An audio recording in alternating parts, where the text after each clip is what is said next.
केंद्र सरकार असंगठित क्षेत्र के लिए शुरू हुई पेंशन स्कीम प्रधानमंत्री श्रम योगी मानधन योजना का आकलन करने जा रही है। आकलन में यह पता किया जाएगा कि इसको आगे कैसे बढ़ाया जाए। सरकार ने इस योजना को मार्च 2019 में लॉन्च किया था, लेकिन ये लोकप्रिय नहीं हो पाई। अब योजना के आकलन के बाद सरकार इसमें बदलाव कर सकती है। शुभम, क्या आपको लग रहा है असंगठित क्षेत्र के मजदूरों की ये जो पेंशन योजना है, इसको वैसा रिस्पॉन्स नहीं मिला जो सरकार ने सोच करके लॉन्च किया था? इस पर कहीं ना कहीं इसे रोकने की बातें अब उठ रही हैं, कुछ स्वर उठ रहे हैं। जी देखिए, आपने जो बातें पूछी, दो बड़ी बातें हैं कि पहला तो इसका जो लक्ष्य था, इसको सफलता क्या मिली, और दूसरा फिर क्यों नहीं मिली। तो देखिए, सफलता तो बिल्कुल नहीं मिली। क्यों नहीं मिली? क्योंकि जो तय किया गया था लक्ष्य, वो ये तय किया गया था कि 100 मिलियन यानी कि 10 करोड़ लोगों को, असंगठित क्षेत्र के लोगों को इससे जोड़ना है। अब अगर आपने 10 करोड़ लोगों को जोड़ने का टारगेट रखा है और अगर आप 2024 के अंत तक का आंकड़ा देखें तो केवल और केवल 40,99,041 लाख लोग जुड़े हैं। 10 करोड़ लोगों को जोड़ना था, 1 करोड़ भी नहीं जुड़ पाए, बल्कि 41 लाख लोग, आधे करोड़ मतलब 50 लाख लोग भी अभी इस योजना में नहीं जुड़ पाए 5 साल में।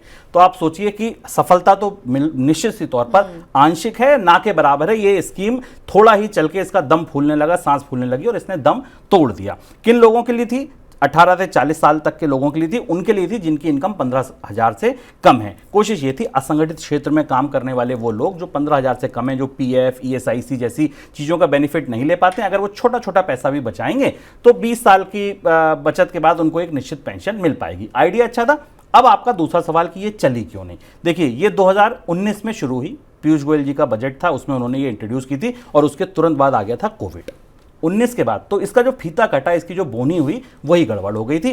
कोविड में जब लोगों के पास अपनी आय नियमित नहीं थी, बचतें तोड़ रहे थे, तो वो पेंशन के लिए क्या पैसा लगाते। तो एक तो जो कोविड की बात थी, उसने इस स्कीम को बड़ा धक्का पहुंचाया। दूसरी बड़ी बात, अटल पेंशन योजना जैसी स्कीमें जो हैं वो भी बाजार में इन्हीं लोगों के लिए दरअसल हैं। अटल पेंशन योजना जब आ गई तो सीधी सी बात है, कंपटीशन बढ़ गया। अटल पेंशन योजना भी उन्हीं ऑर्गेनाइज अनऑर्गेनाइज सेक्टर के लोगों को कवर कर रही थी जहां पर ये स्कीम आई थी।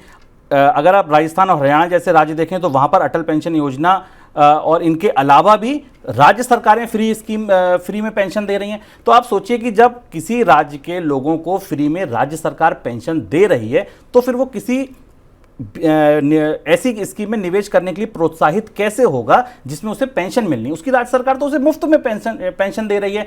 तो ये 3 बड़ी वजह थी। पहला कोविड का धक्का, दूसरा विकल्प और मौजूद, और तीसरा राज्य सरकारों का फ्री में पेंशन देना। इसीलिए ये स्कीम नहीं चल पाई। अब ये कहा गया है कि एक लेबर मिनिस्ट्री इस पर आगे बढ़ेगी, कोई एक अधिकारी, एक व्यक्ति होगा, तय करा जाएगा, फिर इसका आकलन किया जाएगा और इसके जो कील कांटे दुरुस्त करने की जरूरत है फिर उनको किया जाएगा। लेकिन मुझे लगता है कि इसमें भी किसी बड़े अभूतपूर्व निर्णायक बदलाव की जरूरत होगी, क्योंकि जो विकल्प मैंने आपको बताए इसमें भी बहुत ज्यादा दम नहीं है, या तो फिर इसको बंद ही किया जा सकता है।